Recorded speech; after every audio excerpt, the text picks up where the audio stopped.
de la pile fera lecture des conclusions et des recommandations du dernier CODEC. Une présentation sera faite par l'ONUDI sur le rapport d'étape avec des questions-réponses de l'assistance. L'ITC fera une autre présentation, toujours dans la même veine, un rapport d'étape et des questions-réponses sont suivantes.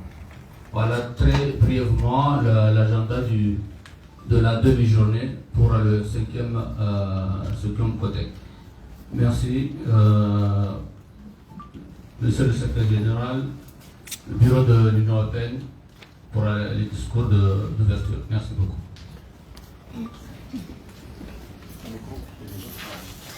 Bonjour à tout le monde. Je suis Arnaud Borchardt, je suis chef de coopération à la délégation de l'Union Européenne basée à Madagascar, mais couvrant aussi l'Union des Comores. Tout d'abord, je voudrais vous dire, je suis très heureux d'être là pour une semaine. Je suis là pour une semaine et je tenais à participer à ce comité technique parce que, je dirais, les relations coopération, secteur privé, développement du secteur privé, développement des exportations et des systèmes permettant d'arriver à améliorer le commerce de manière générale sont au cœur de ce qu'on fait. Et donc, le programme APIL est clairement central dans l'action de l'Union européenne. Il faut savoir qu'on est passé d'un système où, je dirais, on avait de l'aide au développement. L'aide au développement, c'était simplement amener de la subvention pour essayer de contribuer en partenariat avec les pays dans lesquels on était à atteindre les ODD de manière aussi rapide que possible. On avait l'échéance 2030. On a vu que l'échéance 2030 va être très compliquée. On a des chiffres qui sont donnés par un rapport de la CUSED où on annonce, je dirais, entre 5 000 et 7 000 millions de dollars par an pour pouvoir atteindre les objectifs du développement durable. C'est pas avec du don qu'on va pouvoir y arriver. C'est uniquement sur la base d'une combinaison entre ce que l'on peut faire avec des dons et ce que l'on peut faire en attirant les investissements et le secteur privé. En attirant le secteur privé pour son effet multiplicateur au niveau du développement. Il y a un autre intérêt de travailler avec le secteur privé, c'est celui d'assurer la pérennisation. La pérennisation des investissements que l'on peut faire au travers de nos dons, dans la mesure où le secteur privé a horreur de perdre de l'argent, on le sait tous. Et donc, à partir du moment où le secteur privé investit, il va essayer d'assurer la pérennisation de son activité. Et donc, tout ce qu'on va pouvoir faire au travers du secteur privé, et notamment au travers du programme APIL, devrait jeter les bases pour, je dirais, améliorer les investissements du secteur privé en travaillant autour des différentes composantes qui permettent d'améliorer. Les premières étant évidemment le climat des affaires. Le deuxième étant, et donc le climat des affaires touche tous les aspects qui sont liés à la législation, mais aussi, je dirais, aux interactions entre le secteur public et le secteur privé pour essayer d'améliorer ce cadre de fonctionnement entre le secteur privé et le secteur public, et donc d'échanger de manière approfondie entre les représentants du secteur privé et le gouvernement, donc le dialogue public-privé, pour essayer de faire en sorte que les choses s'améliorent. Donc je crois qu'aujourd'hui, il y a une partie des débats qui vont tourner effectivement autour du dialogue public-privé.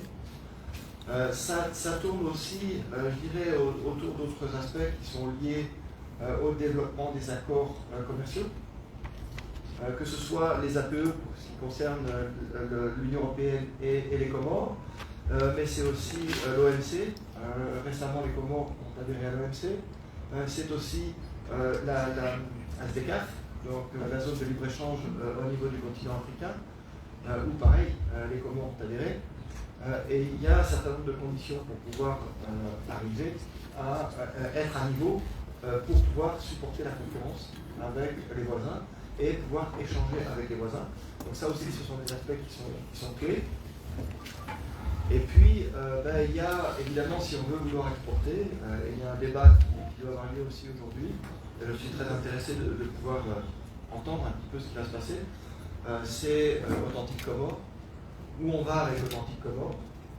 Quelles sont les étapes encore à accomplir pour, je dirais, le mettre en œuvre et pouvoir l'utiliser et pouvoir faire bénéficier au secteur privé de ce label. Voilà, je ne vais pas être beaucoup plus long.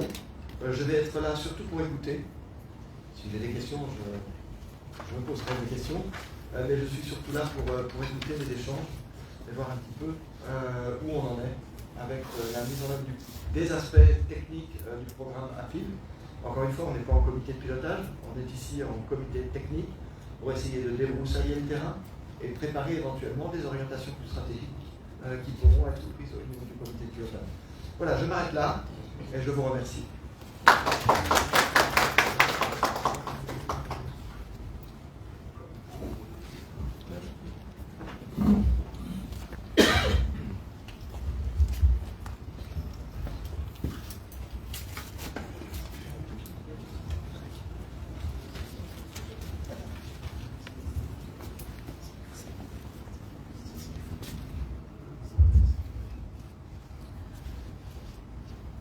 Monsieur le chef de coopération de la délégation de l'Union européenne auprès des Madagascar et des Comores, Madame la chef du programme de l'Union européenne en Arbonie, Mesdames et Messieurs les membres du comité technique de suivi, Mesdames et Messieurs, en vos rangs et qualités respectives, Assalamu alaikum. Merci pour votre présence effective à cette 5e réunion du comité technique de suivi du projet Appui à la production, industrialisation et libre-échange financé par l'Union européenne. Depuis la dernière réunion du comité de pilotage, tenue le 11 décembre 2023, et la 4e réunion du COTEC tenue le mois de mai, des avancées ont été enregistrées. Ce COTEC sera l'occasion d'une part de donner suite aux demandes formulées par les deux agences et d'autre part de permettre à ces dernières de faire le point sur l'avancement et les perspectives de réalisation du programme APIL ainsi que la situation des entreprises accompagnées dans la période.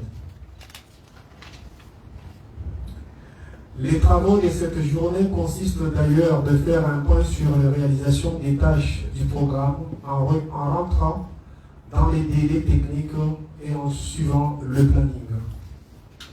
Il s'agira de consolider ces progrès, d'apprécier la qualité des produits et les difficultés relatives à l'exécution du programme et l'orientation sur la prochaine réunion du COPIL.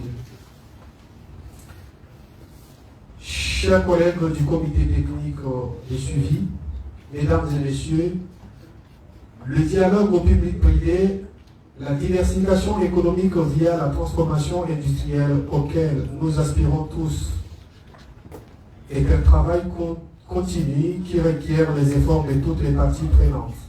La production et commercialisation des produits transformés ne sont pas possibles sans un climat d'affaires favorable au secteur privé.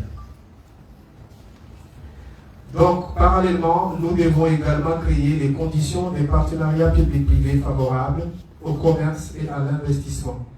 Aussi, les entreprises éligibles doivent disposer des moyens matériels pour la production des biens de qualité. Je reste persuadé que ce projet financé par l'Union européenne répond aux défis auxquels notre pays fait face et à la profonde aspiration de notre peuple à la diversification économique et à la création d'emplois décents.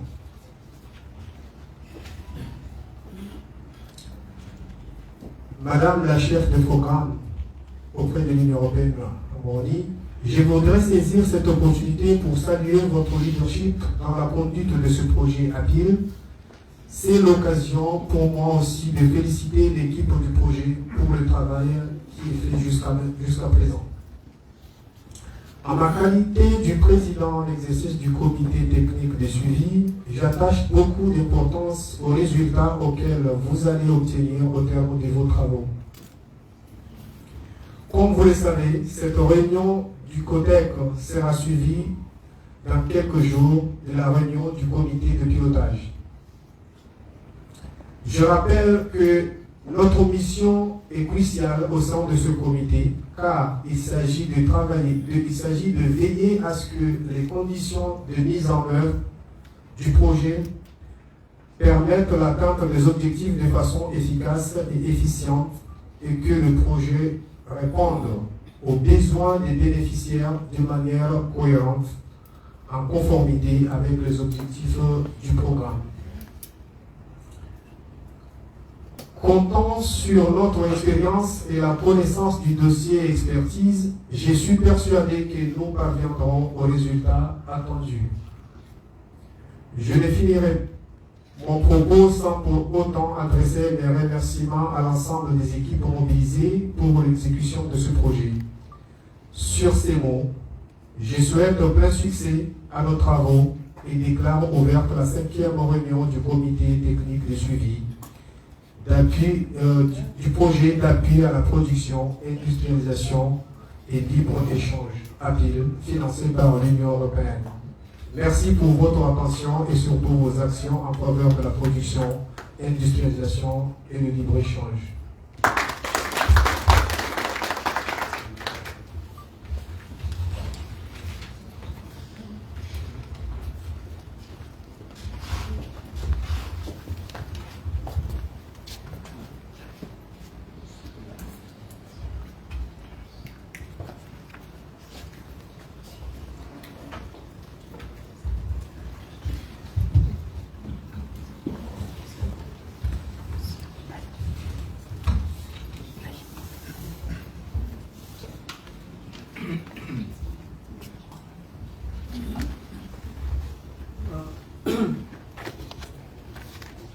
Excellence, Monsieur le chef de coopération de l'Union européenne basée à Madagascar, Madame la représentante du bureau de l'Union européenne à Madagascar et à Moroni, Monsieur le secrétaire général du ministère de l'économie, Excellence, Monsieur le directeur de cabinet du ministre, je tiens à vous présenter les conclusions du dernier COPIL qui a eu lieu à Moroni au mois de mai dernier.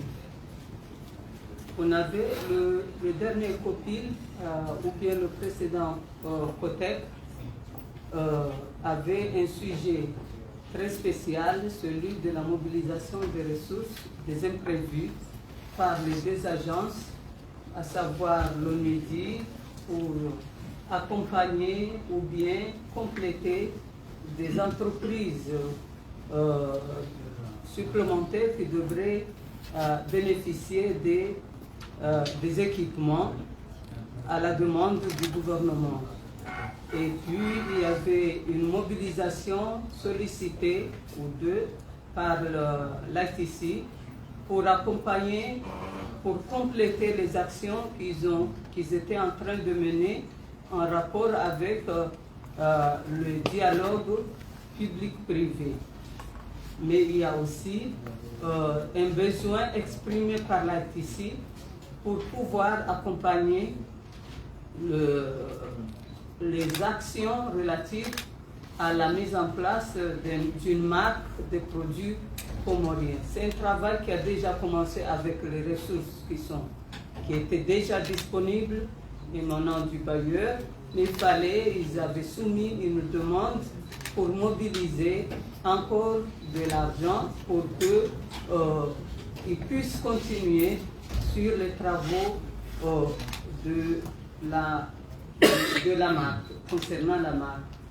Donc c'était les sujets, mais il y a eu également un sujet qui a été présenté sur des aspects liés aux normes sanitaires et phytosanitaires et en relation avec la vanille. Donc c'était plus un aspect qui a été présenté sur place, mais le sujet principal qu'on avait à discuter à l'occasion de ce COTEC, c'était plus la mobilisation des ressources et comment le plaidoyer qui a été fait par les deux agences pour pouvoir mobiliser des imprévus en accompagnement des ressources qui étaient déjà disponibles à leur niveau. Donc, pour dire que c'était vraiment les sujets qu'on attendait. Et selon les conclusions de ce comité, il a été décidé que ce sujet ne reviendra pas ici, mais on aura à aller de l'avant. Au jour d'aujourd'hui, on sait que les mobilisations ont été faites, les procédures appropriées ont été faites, et puis l'ONUDI a pu mobiliser les ressources comme demandé. Pour l'ITC, le dossier est en cours, donc c'était principalement les aspects liés aux normes sanitaires et phytosanitaires, tels que présentés à l'occasion du COTEC dernier. Ce sont des aspects qui sont pris dans la politique globale du gouvernement, dans la politique commerciale globale du gouvernement, parce qu'il y a un plan stratégique post-accession qu'on a eu à présenter dernièrement, et c'est un plan qui les aspects liés aux normes sanitaires et phytosanitaires sont pris en charge dans le cadre de ce plan stratégique. Et au jour d'aujourd'hui, le gouvernement, à travers le ministère du Commerce, est en train de mener un travail de mobilisation de ressources pour répondre à ces besoins. Donc il n'y a pas que cet aspect, mais il y a également les aspects liés aux normes en complément de ce qu'on attend obtenir de ce projet. Et donc, pour ne pas éterniser la parole, et sachant qu'aujourd'hui, c'est vrai que c'est un comité technique formel, mais on n'a pas suffisamment du temps parce qu'on voulait profiter de la présence du chef de coopération et on fait beaucoup de choses en même temps. On a également prévu un copie du projet Somonahaz qui est à côté, qui aura lieu à 14 h. Donc on essaie d'économiser le temps pour aller de l'avant avec les points d'avancement. Parce que la plupart ont déjà vu les informations sur les étapes déjà parcourues jusqu'au dernier comité technique de suivi. Aujourd'hui, nous voulons voir au jour d'aujourd'hui, faire le point de ce qui a avancé aujourd'hui, les difficultés, et sachant que c'est un programme qui normalement devrait ça prend fin en 2026 avec la clôture, mais les activités opérationnelles 2025. Donc, on va devoir mettre le point surtout sur les avancées actuellement, ce qu'on n'a pas eu comme information avant, plus les perspectives vers l'année prochaine, tout en respectant ce que le SCG vient de dire, que le gouvernement s'en tient toujours aux objectifs de ce projet qui cadre bien avec les objectifs actuels du gouvernement, et je vous remercie.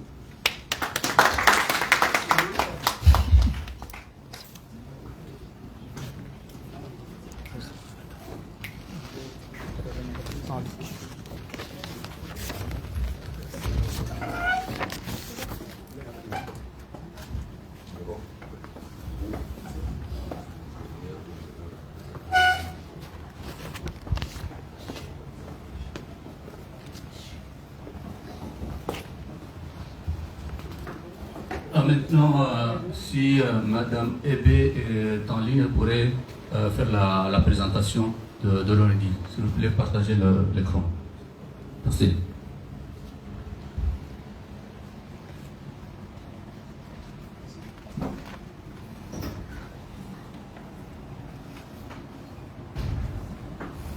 Bonjour tout le monde, bonjour Monsieur le secrétaire général, Monsieur le chef de coopération européenne, partenaires et collègues. Donc je vais essayer, comme indiqué par